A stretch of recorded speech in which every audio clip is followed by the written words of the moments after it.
الله الرحمن الرحيم. موضوع كهذا هو موضوع حساسي مركز الله في صوماليا. جامن سيدا كوي ماذا بانك مركز ديفكت كوي ماذا ديفكت وحاجودنا بانك وإنه لفت جامنتها مثلا وجابوين أو دحية ما دام صوماليا تهاي وطن أو بين فراكجرسكي أو كبدية هاي بلاستيك إنجوريجا وكيسس آدي جالنج دويدنا وكي هاي سوماليا ما بكسي جرتا هالكم حقصو بندق دونا كيسس أو جالنج جاس أو محلي هذا أكو داون إسبيتال كان رجب طيب أردوغان موضوعنا أنا كوفر جرين دونا بون ديفكتيك مركز لك هلا هيستوريكالي ضدك بون ديفكت in amputation loo sameeyo ayaaba primary indication ahaa instead of limb reconstruction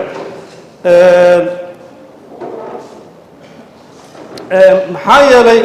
dadka oo bone defectiga soo gaaro surgery ama procedures loo sameynayo technical waa difficulty time consuming way disability-gana aad iyo aad ayuu ugu badan yahay complicationska markii la fiiriyo epidemiology ahaan bone defectiga guud ahaan fractureska 0.4 waa rare laakiin markii la joogo open fractureska waa 11%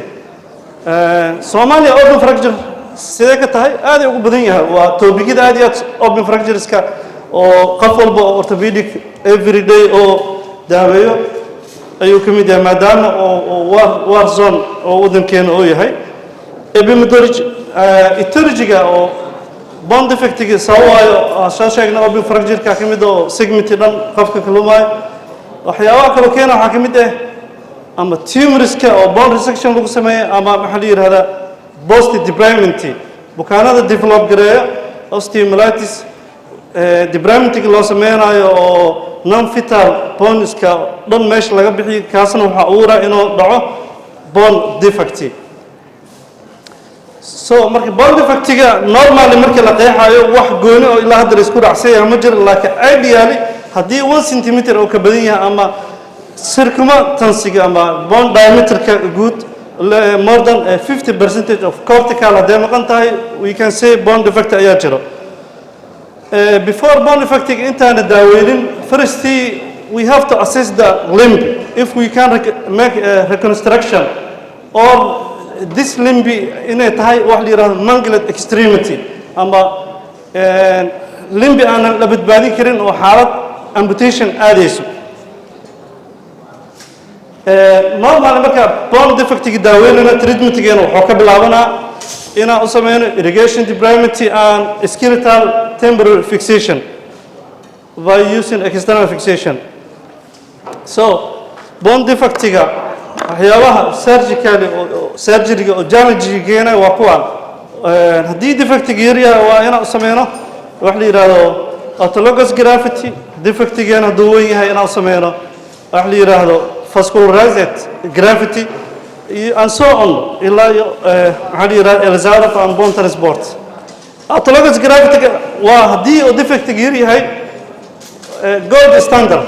kuwa ugu badan aan isticmaalno haddii defect-ga oo yar yahay waa autologous graft by using waxa la yiraahdaa harvesting of iliac graft or start fibula graft haddii defect-gana oo weyn yahay waxa isticmaalnaa wax la yiraahdo vascularized graft which is technically difficulty oo u baahan microsurgery in loo sameeyo qaliinkeedana aad iyo aad u dheer yahay cases example ayaa galayna bukaankan 46 jir gunshot injury ahaa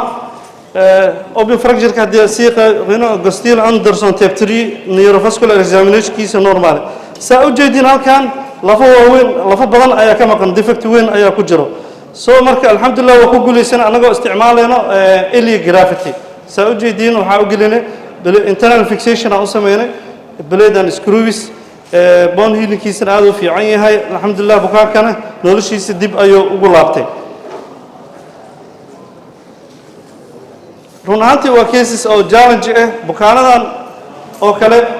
ugu dambeyn waxay sii gaaraan inay noqdaan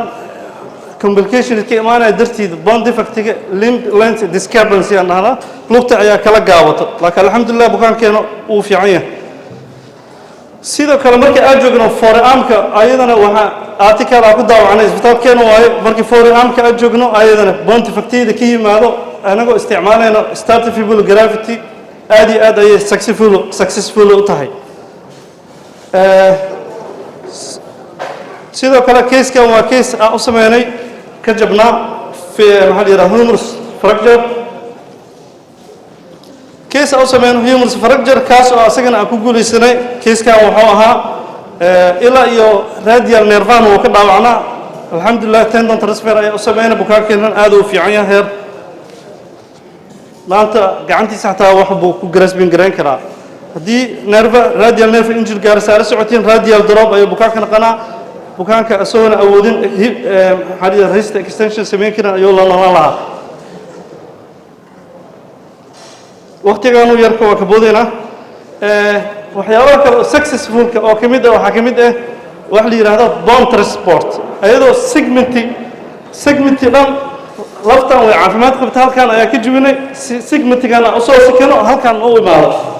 every day 1 millimeter ayaa maxaa la yidhaahdaa adoo la isticmaalayo nooc kashawiito ka mid ah ayaa bukaanka usoo sikana alxamdulillah bukaanka ugu dambeyntii wuu fiicnaaday waa kana fixationka oo sameeyay intermedullary iyo external fixation lengthening bukaankeena oo fiican yahay sidoo kale anagoo isticmaalayna Elzaharov frame-ka la yidhaahdo Elzaharov waa midka aad iyo aad ugu fiican adduunka aad iyo aad loo isticmaalo isagana waa midka u suurtageli kara in maxaa la yidhaahdaa oo bone reconstruction aan ku sameyno limb reconstruction ugu dambeyn external maxaa la yidhaahdaa waa ka bixinay Elzaharovka intermedullary-ka ayaa ku reebnay laftiisana aad iyo aad bone union u sameysay case-ka waa case-ka ugu dambeeyay oo hadda aan gacanta ku hayno saa u jeedid bone defect aad iyo aad u weyn u leeyahay alxamdulillah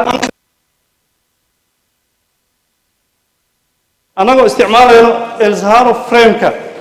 ayaa isagana waxaa ku sameynay segmenti waa u jeedin kor way fiican tahay halkan ayaa osteotomy ku soo sameynay segmentigaana soo sikanayna halkan see u maxaa la yidhahdaa bone cusub ugu sameyso meesha aan ka soo osteotomy ugu soo sameynana lafa cusub ayaa ka soo dhalanaya waa stage-ka ugu dambeeyay hadda saa u jeedin halkan meesha ka soo jeebin waayo lafa cusub ayaa ka soo dhashtay just wuxuu sugayaa